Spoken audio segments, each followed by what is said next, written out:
안녕하세요. 이번 시간에는 이제 채무자 회생법 읽는 시간 세 번째 시간입니다.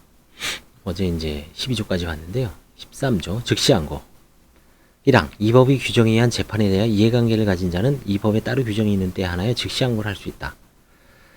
즉시항고는 무조건 되는 게 아니라 법에 규정이 있어야 됩니다. 제1항이 규정에 의한 즉시항고는 재판이 공고가 있는 때에는 그 공고가 있은 날로부터 10살 이내에 하여야 한다. 3. 제1항이 규정에 의한 즉시항고는 집행정지 효력이 있다. 다만 이 법에 특별한 정함이 있는 경우는 그러하지 아니하다. 그래서 즉시항고는 이제 일반 국민들, 일반 시민들, 일반인들 입장에서는 즉시항고하는 경우는 이제 채권자 채무자가 채무자는 면책 불허가 결정을 받았을 때, 근데 그거는 7일이 됩니다. 그 다음에 이제 채권자들은 채무자가 면책 허가 결정을 했을 때 이제 불만이 있어서 이의 제기를 하면 그게 이제 즉시항고입니다. 항고시효로 넘어가죠. 불복의 방법. 이 법이 규정에 의한 재판에 대한 불복은 서면으로 하여야 한다. 그렇죠. 종이로 써서 글로 써서 내야 됩니다. 그 다음에 이제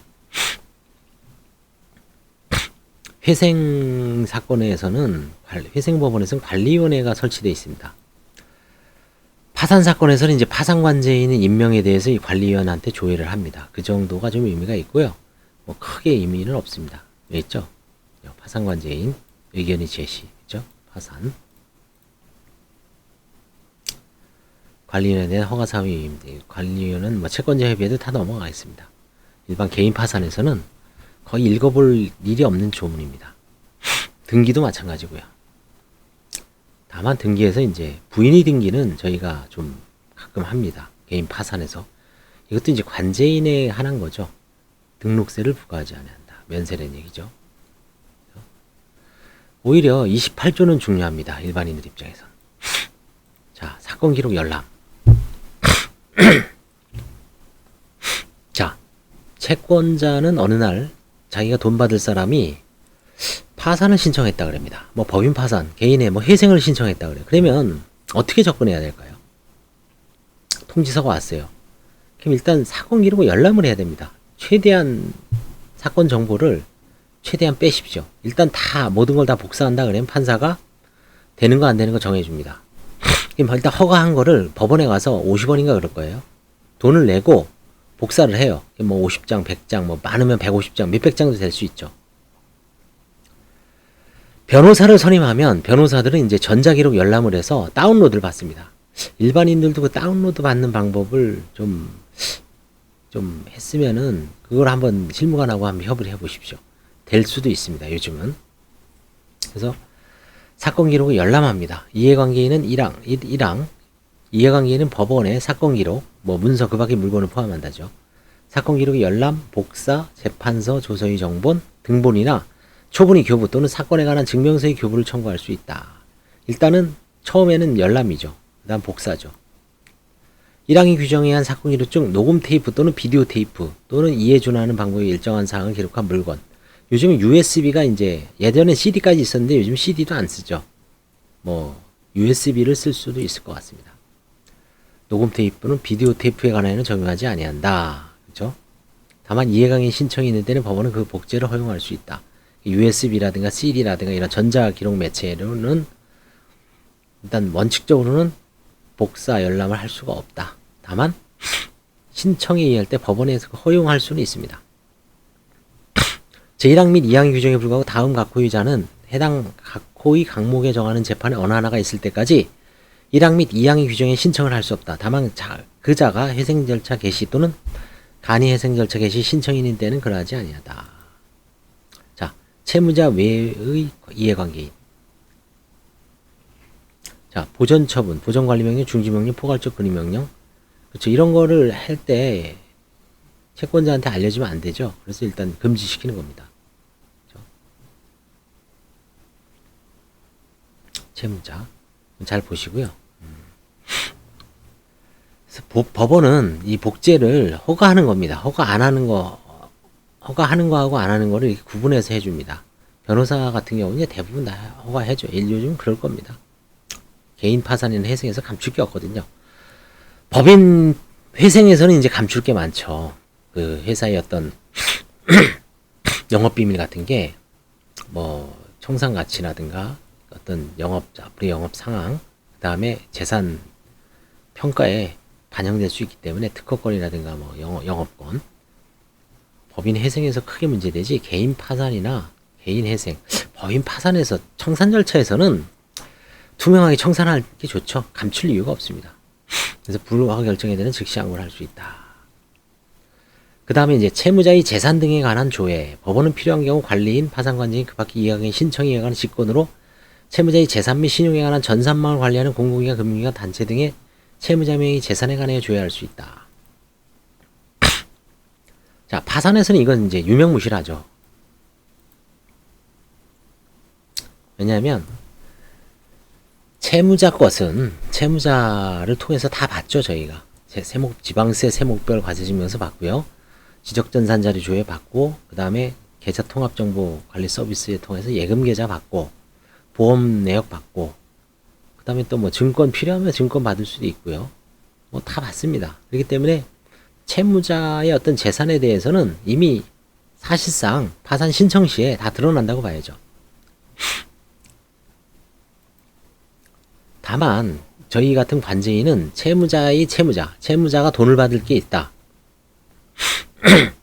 그 제3자를 상대로 소송을 해야 되는데, 소송만 냅다 했다가 나중에 허당이면, 개털이면 허나마나 하죠. 그랬을 때 이제 파산관제인이 법원에 그 제3자 혹은 뭐 부인권의 상대방이 재산을 조회하는 경우가 있습니다. 그래서 이제 가처분이나 가압류를 해놓고 소송을 시작을 하려고. 그거는 이 조항은 아닌 것 같아요. 왜냐면 조문을 읽어보면 채무자의 재산 및 신용에 관한, 그쵸? 제3자는 안 나와요. 그쵸?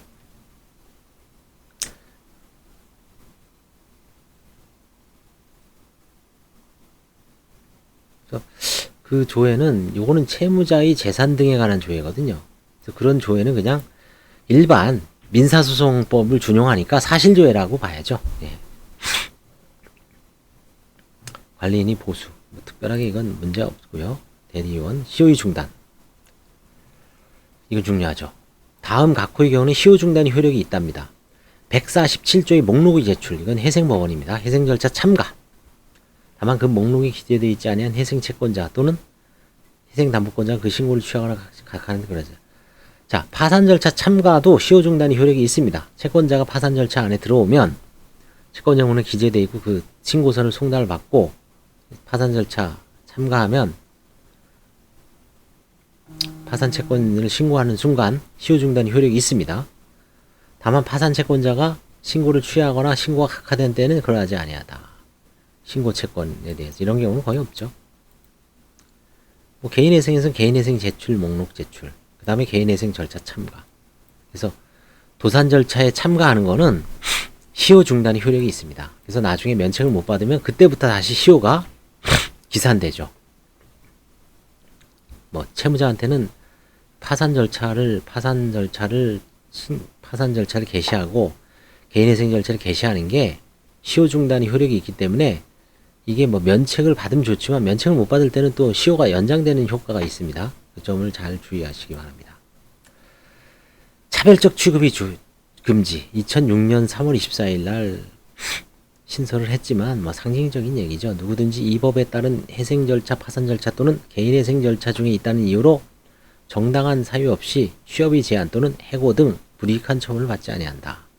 그래서 이거를 파산했다는 이유로 취업규칙에 뭐 해고 아니면 자격 상실 이런 걸 정하면은 그 무효가 될 수도 있습니다. 이 법 위반으로. 그래서 그거는 지금 하급심 판례에 나와 있다고 합니다. 33조 회생 절차, 파산 절차, 개인회생 절차 및 국제도산 절차에 관한 이 법의 규정이 없는 때는 민사소송법 및 민사집행법을 준용한다. 도산 절차도 기본적으로는 그 대면 구조가 될 수도 있죠. 그러면 민사소송을 해야 되고, 그 다음에 이것도 포괄적 집행입니다. 민사집행법을 준용해야 됩니다. 뭐 경매 같은 강제 경매 어떻게 할 것인가, 임의 매각할 때 낙찰 같은 거. 그래서 기본적으로는 민사집행법을 준용을 합니다. 민사소송법 및 민사집행법. 그래서 이 법에 규정이 없을 때는 민사소송법 및 민사소송법 및 민사집행법의 어떤 해석론이나 판례 이런 것도 상당히 유용합니다. 그래서 이번 시간에는 요까지. 여기서 중요한 조문은 민사소송법 준용한다는 거, 민사소송법, 민사집행법 준용한다는 거, 33조, 차별적 취급이 금지, 32조의 2, 그 다음에 시효의 중단, 그 다음에 쭉 가서 사건 기록의 열람, 그 다음에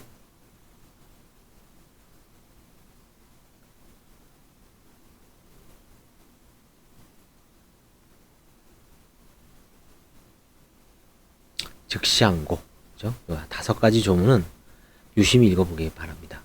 제가 찝은 조문은 열심히 보십시오. 나머지 조문은 안 봐도 됩니다.